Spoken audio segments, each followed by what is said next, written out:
یہ کلمہ ہے ہی ایسا، آدم سے لے کر محمد صلی اللہ علیہ وسلم تک جتنے بھی پیغمبر آئے، اسی کلمے، اسی لا الہ الا اللہ، اللہ کی عبادت سے ہمیں اور آپ کو سب کو جوڑتے رہے۔ اور اگر ایسا نہ ہوتا تو اللہ تعالیٰ قرآن میں تمام لوگوں کو اس بات کا نمنترن اور دعوت بھی نہیں دیتا۔ قُلْ يَا أَهْلَ الْكِتَابِ تعالوا إلى كلمة سواء بيننا وبينكم، اے محمد صلی اللہ علیہ وسلم کہہ دو، اے اہل کتاب، اے یہودیوں، اے عیسائیوں، اے اہل کتاب، اے وہ لوگوں جن کو کتاب دی گئی ہے، آؤ ایک ایسے کلمے کی طرف، تعالوا الى کلمة سواء بیننا وبینکم، آؤ ایک ایسے کلمے کی طرف جو ہمارے اور تمہارے درمیان مساوی ہے، جو ہمارے اور تمہارے درمیان برابر ہے۔ اور وہ کلمہ کیا ہے؟ اللہ نعبد الا اللہ، کہ ہم اللہ کے علاوہ کسی کی عبادت نہیں کریں گے، ہم ایک ہی اللہ کی عبادت کریں گے، اسی کو اپنا مالک مانیں گے، اسی کی عبادت کریں گے، اسی کو ہم اپنا معبود جانیں گے۔ یعنی آؤ اس اقرار کی طرف، لا الہ الا اللہ۔ میرے بھائیوں، مختصراً یہ کہ یہ کلمہ کوئی معمولی کلمہ نہیں ہے۔ اس کلمے کو نہ پڑھنے پر ابو طالب جہنم کے مستحق ہوئے، اور اس کلمے کو پڑھنے کی وجہ سے اسبت نامی وہ بکریوں کا چرواہا یہودی جو اسلام لایا اور ایک بھی نماز نہیں پڑھی لیکن جنت کا مستحق ہو گیا۔ اس کلمے کی حقیقت کو سمجھنا چاہیے۔ اللہ تبارک و تعالیٰ سے ہم دعا کرتے ہیں کہ الہ العالمین اس کلمے کی حقانیت سے ہم سب کو روشناس فرمائے، اور اس کلمے کی حقیقت کو سمجھنے کی ہم سب کو توفیق عطا فرمائے۔ میرے پیارے ساتھیوں، حدیث کا دوسرا ٹکڑا میں اس طرف اب آپ کو لانا چاہتا ہوں، ذرا اس طرف بھی آئیے۔ پہلی چیز بتائی ہے فَأَفْضَلُهَا قَوْلُ لَا إِلَهَ إِلَّا اللَّهِ، پہلی چیز کیا ہے؟ لا الہ الا اللہ۔ یہ ایمان کی سب سے افضل برانچ ہے۔ وَأَدْنَاهَا، سب سے نچلا کمتر درجہ کیا ہے؟ اِمَاطَةُ الْأَذَى عَنِ الطَّرِيقِ، راستے سے تکلیف دہ چیز کو ہٹا دینا۔ ہر تکلیف دہ چیز راستے میں پڑی ہوئی ہے تو اس کو ہٹا دینا۔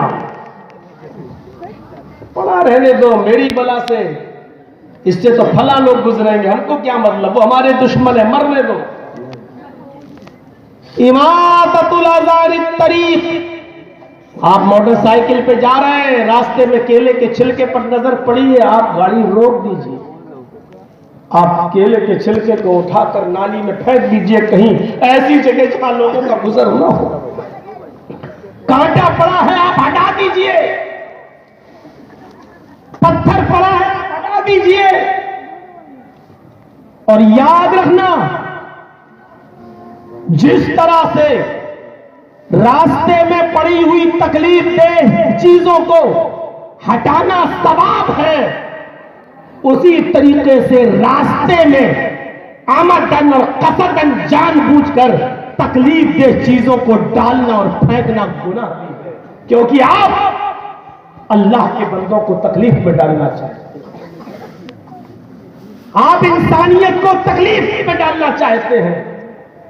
ابھی جو آل انڈیا اہل حدیث کانفرنس ہوئی 35ویں، وہ اسی کے تعلق سے ہوئی، احترام انسانیت اور مذاہب عالم، اسی چیز کا نمنترن اس میں دیا گیا ہے۔ انسانیت، آپ کسی کو بھی پریشان نہیں کر سکتے ہیں، نہ صرف راستے سے تکلیف دہ چیز کو ہٹانا، بلکہ کوئی بھی اگر ایسی چیز ہے جس سے لوگوں کو تکلیف پہنچ رہی ہے، صبح رمضان کے مہینے میں سحری کے وقت مائک پکڑ لینا، زور زور سے چیخنا، چلانا، روزے دار بھائیوں اٹھو، سحری کیجیے، اس وقت مسجد کی گھڑی میں 3:30 بج چکے ہیں، پھر 5 منٹ کے بعد 3:35 ہو چکے ہیں، اعلان کرنا، اور پھر مائک پکڑ کر نظمیں پڑھنا، حمد پڑھنا ہے، یہ تمام کی تمام چیزیں انسان کو تکلیف دیتی ہیں۔ آپ کو روزے داروں کو روزے کے لیے اٹھانا بھی گناہ ہے کیا؟ نہیں، آپ صرف روزے داروں کو کہاں اٹھا رہے ہیں؟ کیا سب روزہ رکھتے ہیں؟ آپ ان بوڑھوں کو بھی تکلیف دے رہے ہیں جو اتنے بوڑھے ہو چکے کہ بوڑھے ہونے کی وجہ سے اب روزہ نہیں رکھ سکتے، صرف فدیہ دے کر ایک مسکین کو کھانا کھلا کر کام چلا رہے ہیں، آپ اس کی نیند میں ڈسٹرب کیوں کر رہے ہیں؟ بوڑھے لوگوں کو ویسے بھی نیند دیر سے آتی ہے، بیچاروں کو ٹیبلٹ کھانا پڑتی ہے نیند کی، اب ٹیبلٹ کھانے کے بعد سویا ہی تھا کہ آپ نے شور کرنا شروع کر دیا، روزدار بھائیوں چیخنا چلانا شروع کر دیا، اور بیچارہ پھر اٹھ گیا، وہ بیدار ہو گیا، اس کو نیند نہیں آ رہی ہے۔ آپ ایسے بوڑھوں کو پریشان کرنے کا حق آپ کو کس نے دیا؟ ان بچوں کو بھی آپ جگا رہے ہیں جن کے اوپر ابھی روزے فرض نہیں ہوئے، ان بچوں کو پریشان کرنے کی اتھارٹی آپ کو کس نے دی ہے؟ آپ ان عورتوں کو بھی جگا رہے ہیں جو بیچاری حاملہ ہیں اور شریعت نے ان کے حمل کے پیش نظر ان کو رخصت دی ہے کہ یہ روزہ رکھیں گی تو حمل اس بچے کو تکلیف ہوگی، یہ بچہ پیٹ میں مرجھا جائے گا، اس کی جان کو خطرہ ہے، شریعت نے اس حاملہ عورت کو روزے کی رخصت دی ہے، آپ اس عورت کو بھی پریشان کر رہے ہیں، آپ اس عورت کو بھی پریشان کر رہے ہیں جو اپنے بچے کو دودھ پلاتی ہے، اور شریعت نے جس عورت کو روزے کی رخصت دی ہے کہ ابھی تم روزہ نہ رکھو، کیونکہ روزہ رکھو گی تو تمہارا بچہ بھوکا رہ جائے گا، تمہاری پستان میں دودھ نہیں بنے گا، شریعت نے ان عورتوں کو بھی رخصت دی ہے، تو پھر کیا ضرورت ہے؟ آپ سمجھ رہے ہیں کہ آپ بڑا نیک کام کر رہے ہیں۔ میرے بھائیوں، آج کے زمانے میں موبائل میں الارم لگا ہوا ہے، گھڑیاں بھی الارم والی آ چکی ہے، اور آپ مائک پکڑ کر حمد پڑھیں، قوالیاں گائیں، گیت پڑھیں اور نظمیں پڑھ کر آپ لوگوں کو پریشان کریں، یہ بھی عبادت الاذان طریق میں آتا، یہ بھی لوگوں کو نقصان پہنچانے کے ضمن میں شامل ہے۔ آپ کو یہ اتھارٹی، آپ کو یہ پاور نہیں دیا گیا ہے کہ آپ ان کو پریشان کریں، آپ کیوں پریشان کرتے ہیں؟ یہ اسی ضمن میں شامل ہے۔ گئے باپ سباسد ہے نا، چیئرمین، بڑے باپ کے بیٹے ہو، گئے کسی ہوٹل پہ کھانا نہ لینے کے لیے دکان پہ، جہاں گاڑی پارک ہے وہاں نہیں، گئے بیچ راستے میں آپ نے گاڑی کھڑی کی، اب لوگ کہہ رہے ہارن پہ جا رہے ہیں، بھائی گاڑی ہے، ابے بیگا رہا ہوں، غلط جگہ پر گاڑی پارک کرنا بھی انسانیت کو تکلیف دینے کے ضمن میں آتا ہے۔ اپنے گھر کے باہر شادی ہے آپ کے بیٹے کی یا بیٹی کی، لیکن وہ گزر رہا ہے اور راستہ ہے عام لوگوں کا گزرنے کا، آپ نے شامیانہ لگا دیا صاحب، اب لوگ 1 کلومیٹر دور سے چکر کاٹ کے راستے پہ جائیں گے، آپ کی بیٹی کی شادی ہو رہی ہے، آپ کے بیٹے کی شادی، آپ نے شامیانہ لگا دیا۔ یہ تمام کی تمام چیزیں انسانیت کو تکلیف دینے کے ضمن میں آتی ہے۔ میرے بھائیوں، یہ اتھارٹی، یہ پاور ہمیں اور آپ کو کسی نے نہیں دیا ہے۔ ارے اسلام تو احترام انسانیت کا علم بردار ہے، انسانیت سے زیادہ، اسلام سے زیادہ کسی نے درس دیا ہے احترام انسانیت کا؟ ذرا غور کریں اور اندازہ لگائیں تو اسلام تو اس ناجائز بچے کو بھی گرانے کی اجازت نہیں دیتا پیٹ سے جو ناجائز ہے۔ اگر غلطی سے لڑکی اور لڑکی کی اگر ناجائز حمل ٹھہر بھی گیا ہے تو شریعت یہ کہتی ہے قصوروار تو لڑکا ہے اور لڑکی ہے، لیکن اس معصوم کو جو ماں کے پیٹ میں پل رہا ہے اس کو آپ سزا نہیں دے سکتے ہیں، یہ شریعت کہتی ہے۔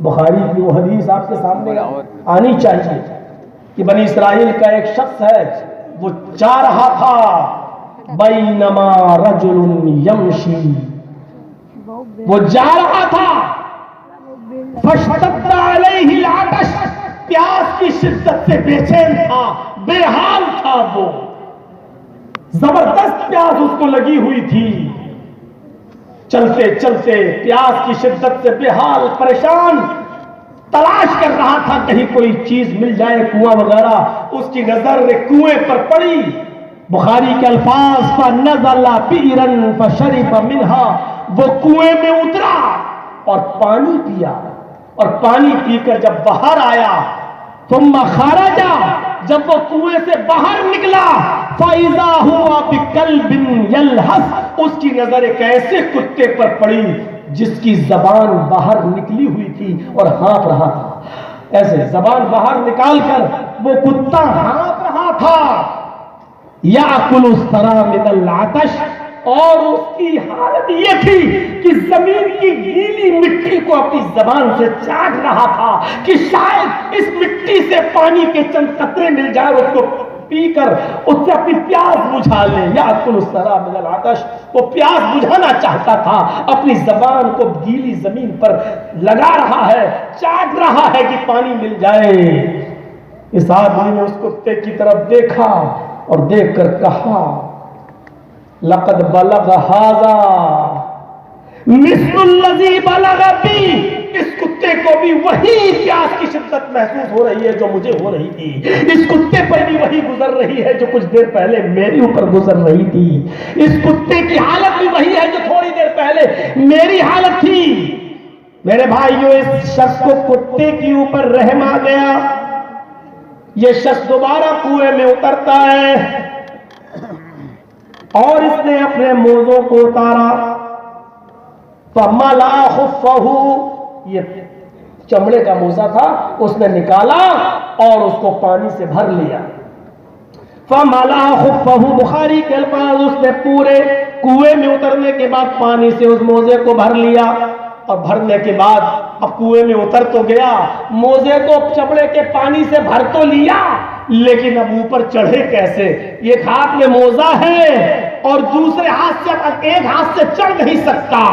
بخاری کے الفاظ ہے ثم امسکہ بفیہ، پھر اس نے اس چمڑے کے موزے کو اپنے دانتوں سے دبایا، منہ میں لیا، ایسے پکڑ لیا، دانتوں سے لیے پکڑا، دبایا، ثم رقیہ، پھر چڑھنے لگا، موزہ اس کا دانتوں سے دبا ہے اور چڑھا، باہر آیا اور اس نے اس کتے کو پانی پلا دیا، اس کتے کو پانی پلایا اور کتا پانی پی کر چلا گیا۔ حدیث کے الفاظ فشکر اللہ، اللہ تو شکریہ ادا کرتا نہیں ہے، اللہ کیسے شکریہ ادا کرے گا؟ اللہ اس کا شکریہ ادا کرے گا نہیں، فشکر اللہ، اللہ نے اس کی ادا کو بہت پسند کیا، اللہ کو اس کی ادا بہت پسند آئی۔ اس آدمی نے کتے کو پانی جو پلایا، اس کی یہ خوبی اللہ رب العالمین کو اتنی پسند آئی، اتنی پسند آئی کہ فغفر لہ، اللہ نے اس کو بخش دیا۔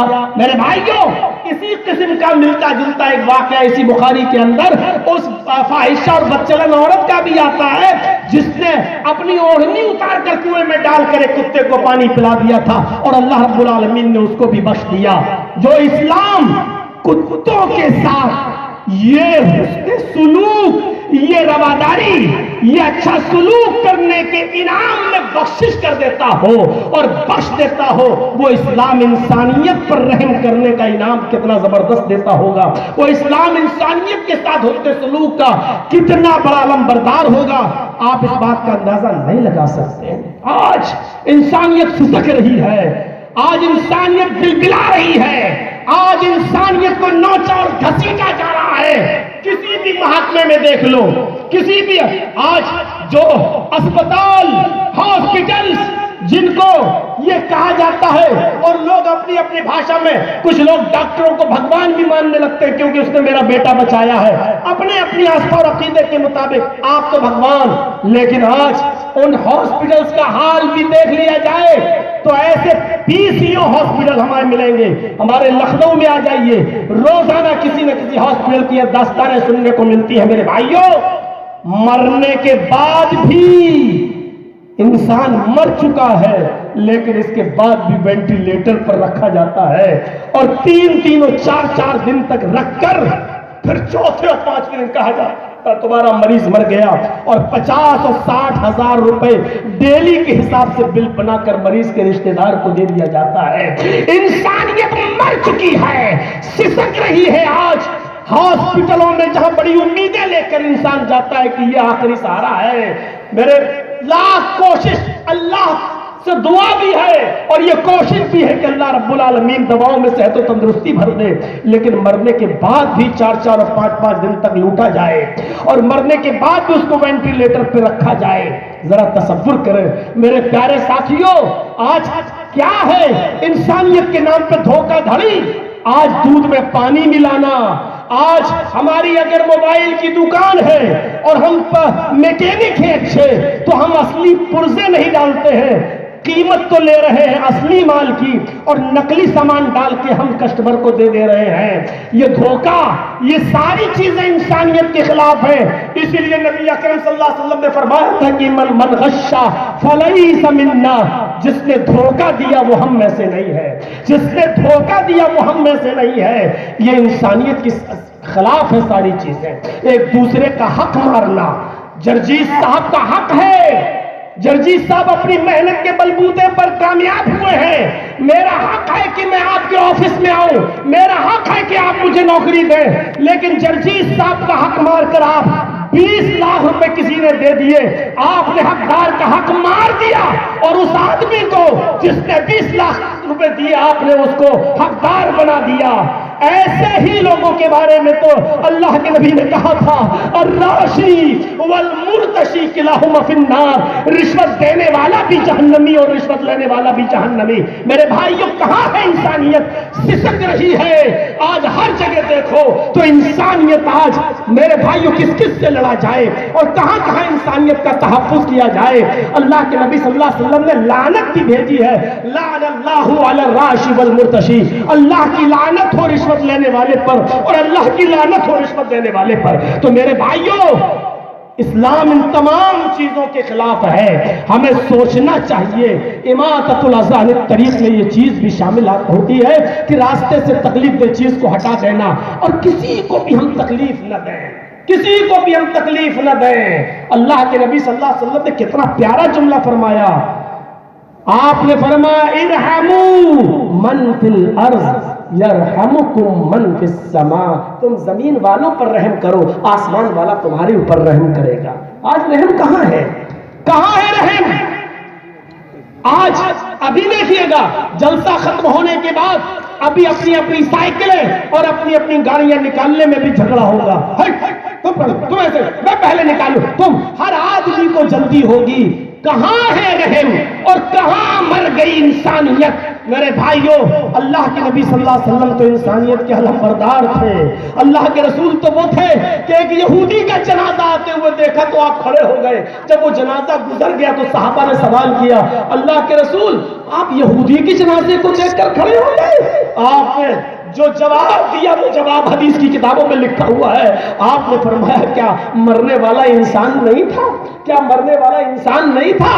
آپ تصور کریں میں اس کی یہودیت کی وجہ سے کھڑا نہیں ہوا، میں اس کی انسانیت کی وجہ سے کھڑا ہوا۔ میں نے اس لیے اس کی عزت نہیں کی کیونکہ وہ یہودی ہے، بلکہ اس لیے عزت کی کیونکہ وہ انسان ہے، اور انسان ہے تو اس کے غم میں اور اس کے دکھ میں ہمیں شریک ہونے کا حق ہے۔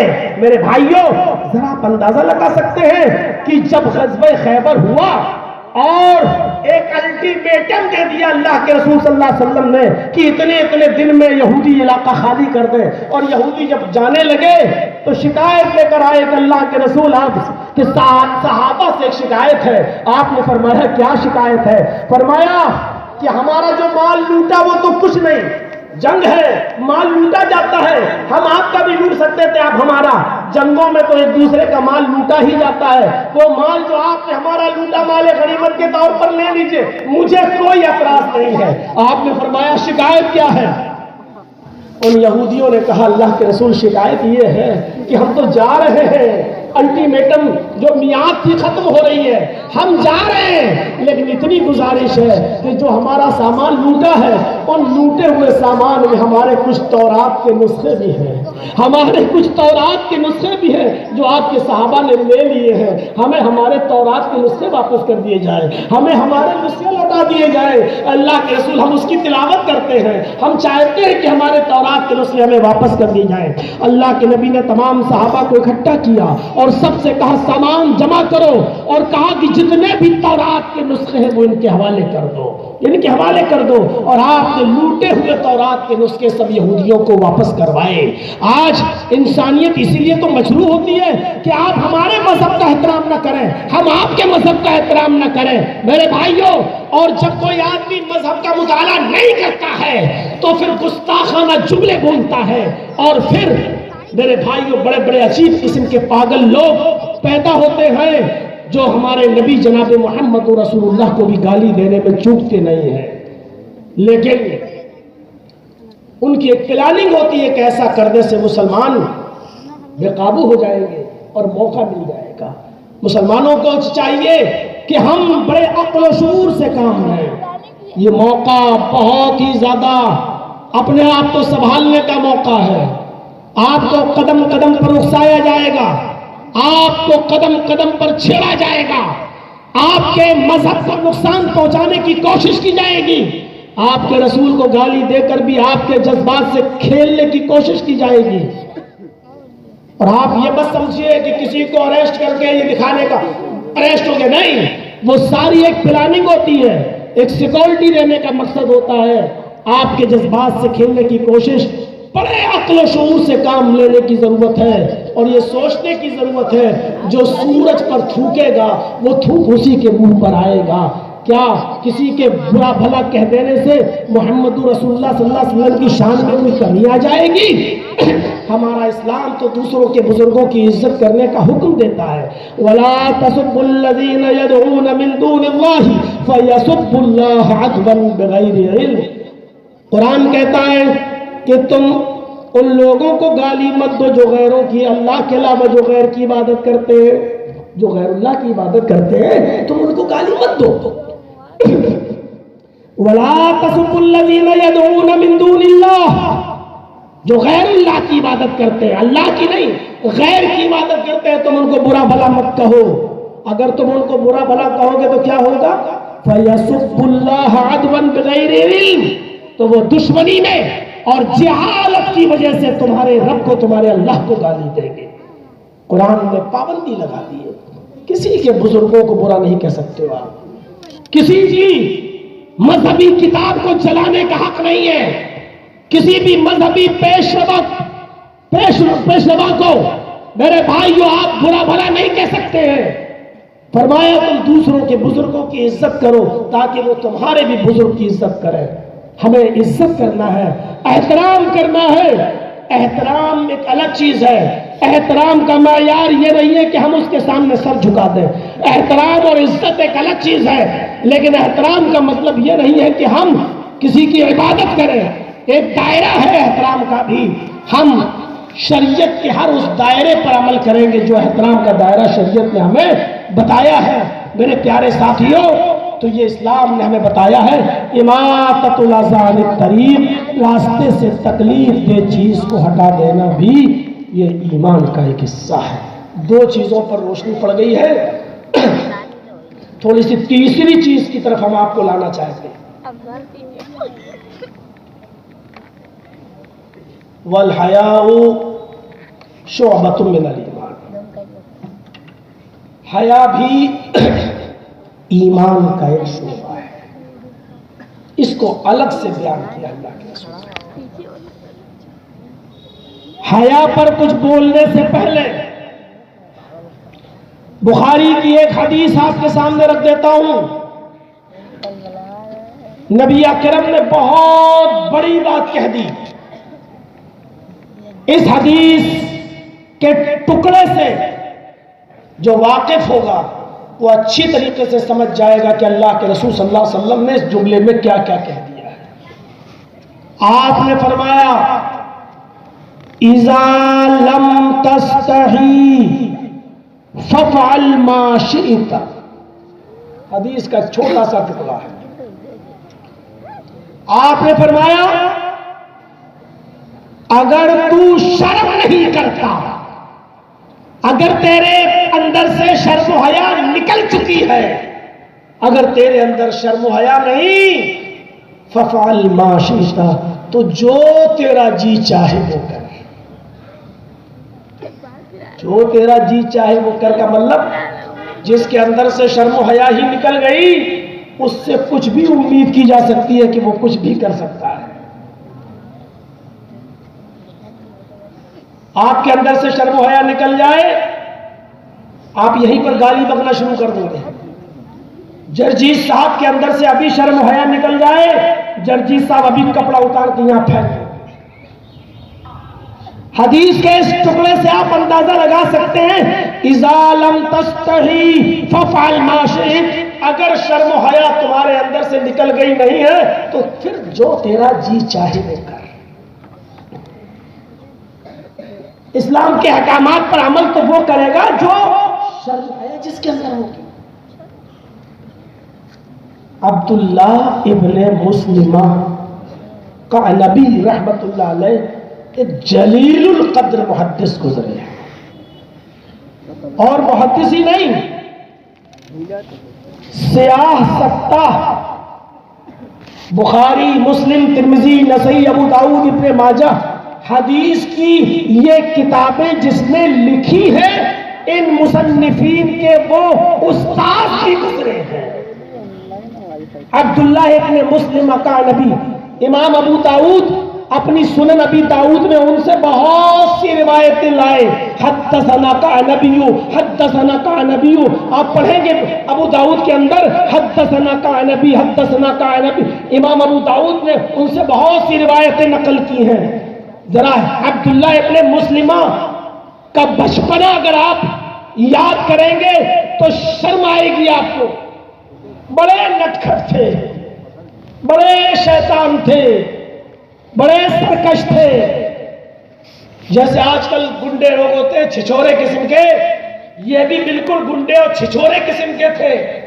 کسی کا مال لوٹ لیا, کسی کا سامان چرا لیا, کسی کو راستے میں پکڑ کے پریشان کرنے لگے, کسی کا مذاق اڑانے لگے.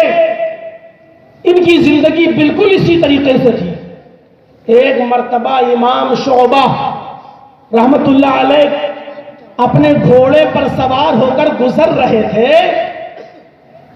سنیے گا, امام شعبہ رحمت اللہ علیہ اپنے گھوڑے پر کہیں سے سوار ہو کر گزر رہے تھے کہ قعنبی نے عبداللہ ابن مسلمہ نے ان کے گھوڑے کی لگام پکڑ لی اور لگام پکڑ کے مذاق کرنے لگے اور ان کو چھیڑنے لگے اور ازراہ تمسخر ازراہ مذاق ان سے کہنے لگے حدثنی حدیثا.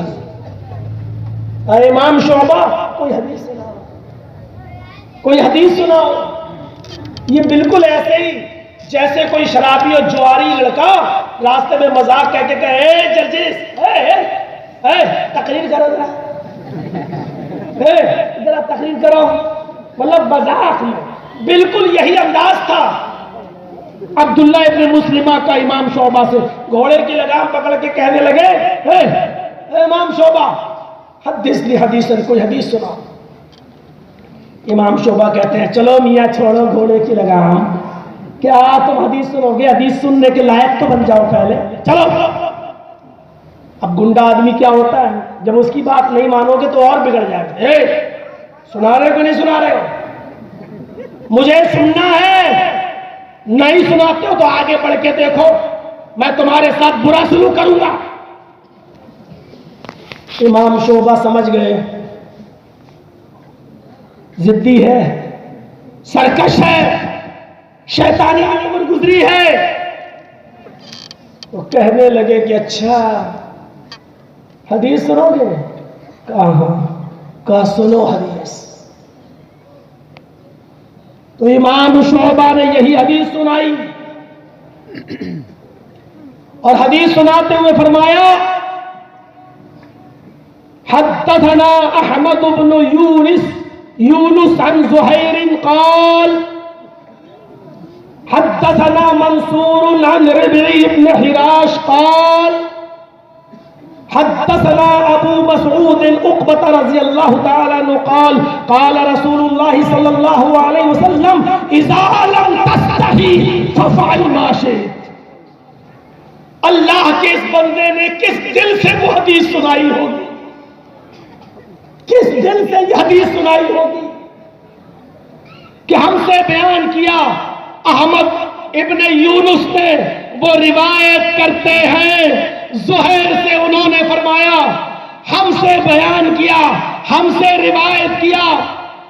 ابو مسعود نے، منصور نے وہ روایت کرتے ہیں ربیع ابن حراش سے، انہوں نے فرمایا کہ ہم سے بیان کیا ابو مسعود عقبہ رضی اللہ تعالیٰ عنہ نے، انہوں نے کہا کہ اللہ کے رسول نے فرمایا اذا لم تستحی فافعل ما شئت، جب کسی کے اندر سے شرم و حیا نہیں نکل جاتی ہے تو اس کا جو دل چاہتا ہے کرتا ہے، تو بھی کر۔ جب تیرے اندر شرم و حیا نہیں رہی تو جو تیرے دل میں آئے گا وہ کرے گا۔ اللہ کے اس بندے نے، امام شعبہ نے کس دل سے یہ حدیث سنائی تھی، اس کے دل کو چبھ گئی، اور عبداللہ ابن مسلمہ نے ان کے گھوڑے کی لگام کو چھوڑا اور کہا، اے امام شعبہ، ابھی تک تو میں آپ سے مذاق کر رہا تھا، ابھی تک تو میں آپ سے دل لگی کر رہا تھا، لیکن آج سے میرا مذاق ختم، آج سے میری دل لگی ختم۔ اور یہیں سے اس کی زندگی میں انقلاب آیا، یہیں سے اس کی زندگی چینج ہوئی، اور عبداللہ ابن مسلمہ اتنے بڑے